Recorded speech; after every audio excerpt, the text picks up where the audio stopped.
வேதனையில் வெந்து கொண்டிருப்பவளிடம் உபதேசமா? பாகநேரி அம்பலக்காரரை என் வீட்டு படுக்கை அறையில் தவம் செய்யும்படி, காதல் பிச்சை கேட்கும்படி தவ முனிவராக மாற்றிக் காட்டுகிறேன், பார்க்கிறாயா?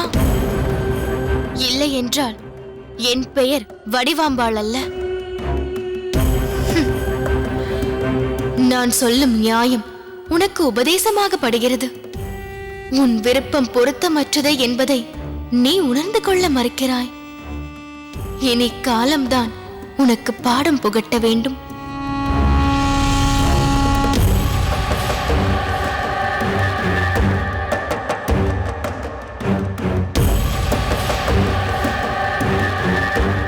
காலம் எனக்கு பாடம் புகட்டுமா?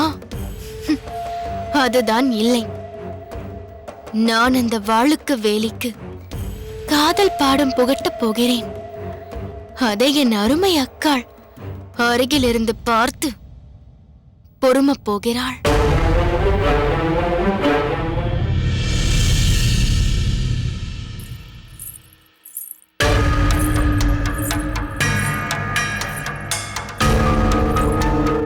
அத்தை, என் தோழியின் வீடு இங்கு அருகில்தான் இருக்கிறது. நான் சென்று அவளோடு பேசிவிட்டு பிறகு வருகிறேன். என்ன வடிவு இப்படி சொல்கிறாய்? பாகநேரி அம்பலக்காரர் நமது வீட்டிற்கு வரும்பொழுது நீ இங்கு இருக்க வேண்டாமா? நான் இங்கிருந்து என்ன செய்ய போகிறேன்? இருக்க வேண்டியவள் இங்கேதானே இருக்கிறாள். எல்லாவற்றையும் அவள் பார்த்துக் கொள்வாள். நான் போகிறேன்.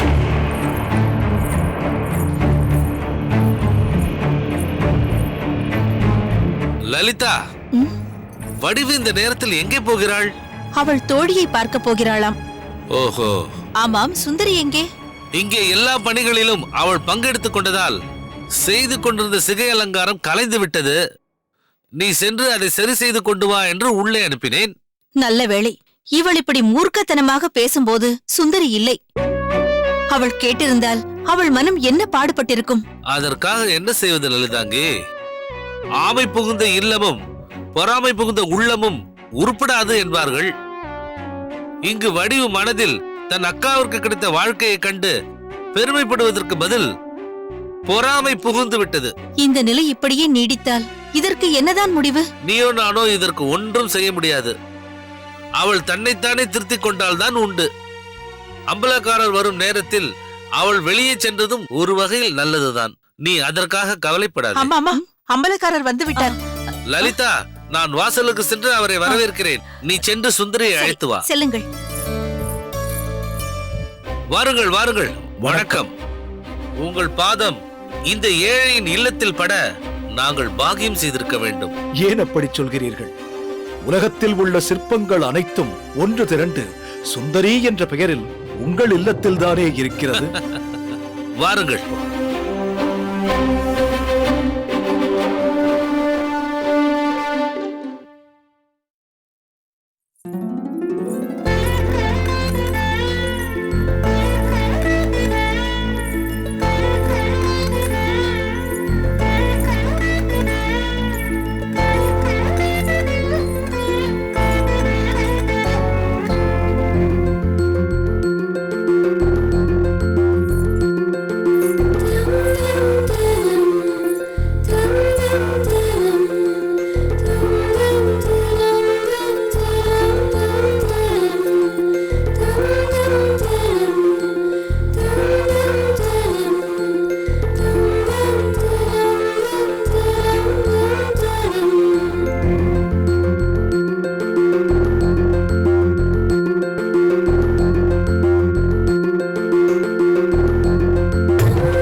நீங்கள் இருவரும் இந்த ஒரு மாலையை கொண்டே மணமாலையாக ஒருவருக்கொருவர் சூட்டிக் கொண்ட காட்சி ராமரும் சீதா தேவியும் மணமாலை சூட்டிக் கொண்டது போல இருக்கிறது. சுந்தரி, அவரை அழைத்து சென்று ஊஞ்சலில் அமரவே. நீங்கள் வாருங்கள்.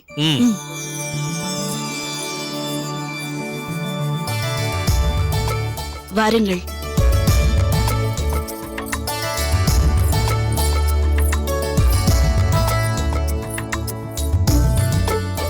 வாருங்கள். நீங்கள் இருவரும் பேசிக் கொண்டிருங்கள், நாங்கள் வந்து விடுகிறோம். வா.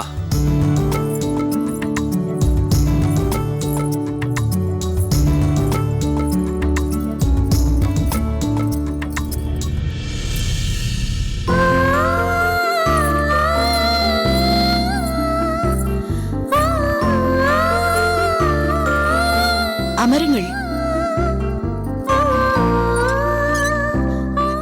நீயும் உட்காரு சுந்தரி.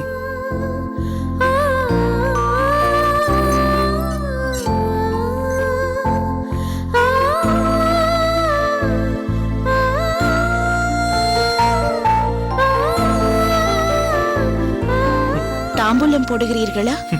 நீ மடித்துக் கொடுத்தால் நிச்சயம் போடுவேன்.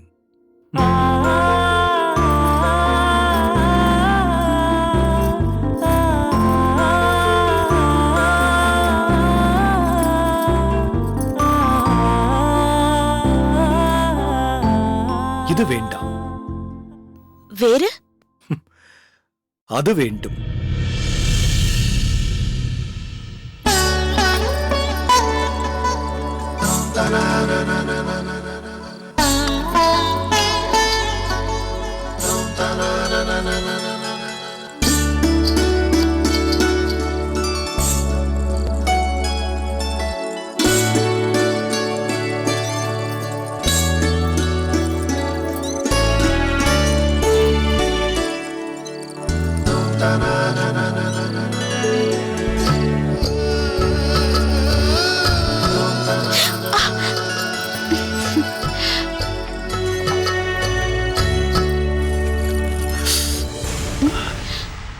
என்னவாயிற்று? சுண்ணாம்பை அதிகமாக வைத்து விட்டாய் போலிருக்கிறது. ஐயோ, மன்னித்து விடுங்கள். சுண்ணாம்பின் அளவு தெரியாமல் அதிகமாக தடவி விட்டேன் போலிருக்கிறது. நாட்டியத்திற்கு தாளம், ஸ்ருதி எல்லாமே அளவாக இருப்பது போல் தாம்பூலத்துக்கும் பாக்கும் சுண்ணாம்பும் அளவாக இருக்க வேண்டும். தாம்பூலம் மடித்து பழக்கம் இல்லை. கவலைப்படாதே, நான் கற்றுத் தருகிறேன். இருங்கள். சுந்தரி, எங்கு செல்கிறாய்? பால் சாப்பிட்டால் நாவிற்கு இதமாக இருக்கும். பால்? முப்பாலில் எப்பால்? பசும்பால் இருந்தால் கொடு. அது இருக்கும் இடத்திற்கே போய்விடலாமே. பசுமாடு இருக்கும் இடத்திற்கா, தொடுவத்திற்கா? நீங்கள் இசை மன்னர் என்றுதான் நினைத்திருந்தேன். நகைச்சுவை மன்னராகவும் இருக்கிறீர்களே. நீ பரதக்கலை ராணி என்றுதான் நினைத்தேன். பட்டம் சூட்டுவதிலும் தேர்ச்சி பெற்று விளங்குகிறாயே. பொருத்தமானவர்களுக்கு தானே அதை சூட்ட முடியும். வாருங்கள், மாடிக்கு போகலாம். மாடிக்கா? எதற்கு? அங்குதான் உங்களுக்கு விருந்து. விருந்து? நான் உணவை சொன்னேன்.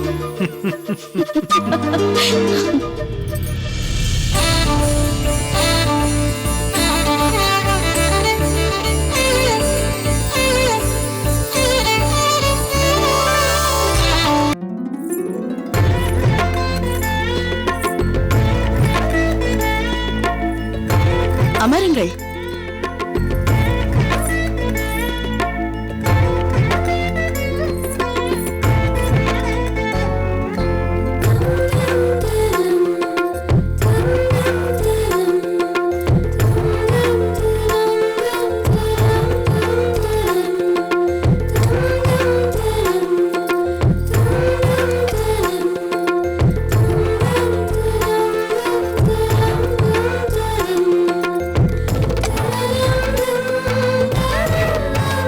சாப்பிடுங்கள்.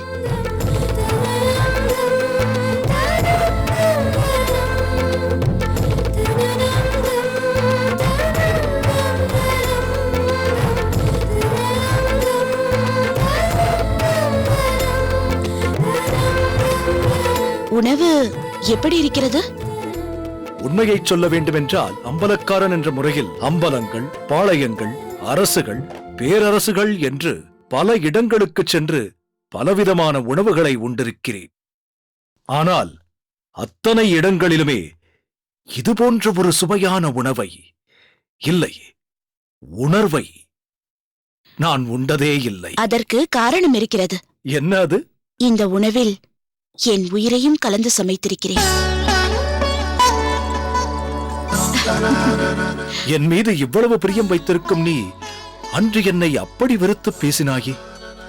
கருங்கல் பாறைகளுக்கிடையிலேதானே குளிர்ந்த அருவி பாய்கிறது. அதை போல்தான் நமது கடுமையான வாக்குவாதத்திற்கிடையே இந்த அன்பு உருவாகி இருக்கிறது. சாப்பிடுங்கள்.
என்னவாயிற்று? வேண்டாம் சுந்தரி. புரியவில்லை. ஆம், இல்லை, அது சொல்லுங்கள். சுந்தரி, நான் உன்னை மனமாற விரும்புகிறேன். நீதான் என் வாழ்க்கை துணை. அதில் எந்த மாற்றமும் இல்லை. ஆனால் ஆனால் என்ன ஆனால்? நான் மேற்கொண்டுள்ள விரதம் ஒன்று நமது விரக தாபத்தை தணித்துக் கொள்ள தடையாக இருக்கிறது. விரதமா? ஆம் சுந்தரி, அதை பற்றி நான் சொன்னால் நீ சங்கடப்படுவாய். ஏன்? இப்போதே நரம்பு தெரித்துவிட்ட யாழ் போல் ஆகிவிட்ட நீ அதைச் சொன்னால் மனமுடைந்து போவாயோ என்று அச்சமாக இருக்கிறது. இனி என் வாழ்வில் எல்லாமே நீங்கள்தான் என்று ஏற்றுக்கொண்ட பிறகு உங்கள் பிரச்சனை அனைத்தும் என்னுடையதாகி விடுகிறதல்லவா? உங்கள் விரதம் எனக்கும் உரியதல்லவா? அதனால் எதுவாயினும் தயங்காமல் சொல்லுங்கள். என் தங்கை கல்யாணியின் திருமணம் முடியும் வரையில் இரண்டு தூய உள்ளங்களை இணைப்பதுதான் காதல். உடல்களை இணைப்பது ஒரு விதமான வெறி. காதலை முதுமையிலும் சுவைக்க முடியும். காமவெறியின் ஆயுளோ உடலின் வலியோடு முடிந்துவிடும். உங்கள் தங்கை கல்யாணி நாச்சியாரின் திருமணம் என்பது நடக்க முடியாத ஒன்றல்லவே. அதனால் நான் காத்திருக்க வேண்டிய காலத்தின் இடைவெளி அதிகமாக இருக்காது. சுந்தரி, என்னை தவறாக புரிந்து கொள்ளாதே. நான் எத்தனை பிரச்சனைகளுக்கு ஈடுகொடுத்துக் கொண்டிருக்கிறேன் என்பது உனக்கு முழுமையாக தெரியாது. அதற்கிடையே என் தங்கை கல்யாணி நாச்சியாரின் திருமணத்தை முடித்துவிட்டால் என் இதயத்தில் ஏற்றி வைத்திருக்கும் மிகப்பெரிய பொறுப்பை நிறைவேற்றியவனாவேன். சிப்பியின் முத்து நான். உங்கள் சிரசை அலங்கரிக்கும் மகுடத்தில் ஒரு இடம் கிடைத்துவிட்டதே, எனக்கு அதுவே போதும். என்னதான் நீ சொன்னாலும் உன் இதய மாளிகையில் எங்கோ ஒரு மூலையில் ஏமாற்றத்தின் சோகம் பின்னணியில் ஒலிப்பதை என் காதுகளால் கேட்க முடிகிறது. சுந்தரி, ஒரு கலைமாதின் வீட்டுக்கு ஒரு அம்பலக்காரன் வருகிறான் என்ற உணர்வோடு நான் வரவில்லை. சம்பிரதாயப்படி சீர்வரிசைகளை அனுப்பி வைத்தேன். நம் உறவுக்கு இது ஆதாரமாக இருக்க வேண்டும் என்பதற்காக. முறைப்படி உன் வீட்டிற்கு வந்து விருந்து உண்டேன். நம் உறவு உறுதியானது என்பதை உனக்கு உணர்த்துவதற்காக. அத்தோடு மற்றொன்றும் சொல்கிறேன். என் தங்கையின் மீது எனக்கிருக்கும் அன்பு இன்று முதல் உனக்கும் ஏற்பட வேண்டும். கல்யாணியின் கழுத்தில் தாலி ஏறும் வரை நமக்குள் தாம்பத்திய உறவு இல்லை என்று என்னைப் போலவே நீயும் விரதம் பூண்டிட வேண்டும். நீங்களே என் உள்ளத்தில், உயிரில், அனைத்திலும் ஒன்றாகிவிட்ட பிறகு நீங்கள் சொல்லும் அந்த உறவிற்கு நமது சிந்தனையில் முதலிடம் கிடையாது. நான் உங்களுக்காக எவ்வளவு நாட்கள் வேண்டுமானாலும் காத்திருப்பேன். சுந்தரி, சொல்லுங்கள். நீ என் மீது வைத்திருக்கும் உண்மையான காதலுக்கு ஒரு அன்பு பரிசு தரப்போகிறேன். நீ அதை ஏற்றுக்கொள்ள வேண்டும்.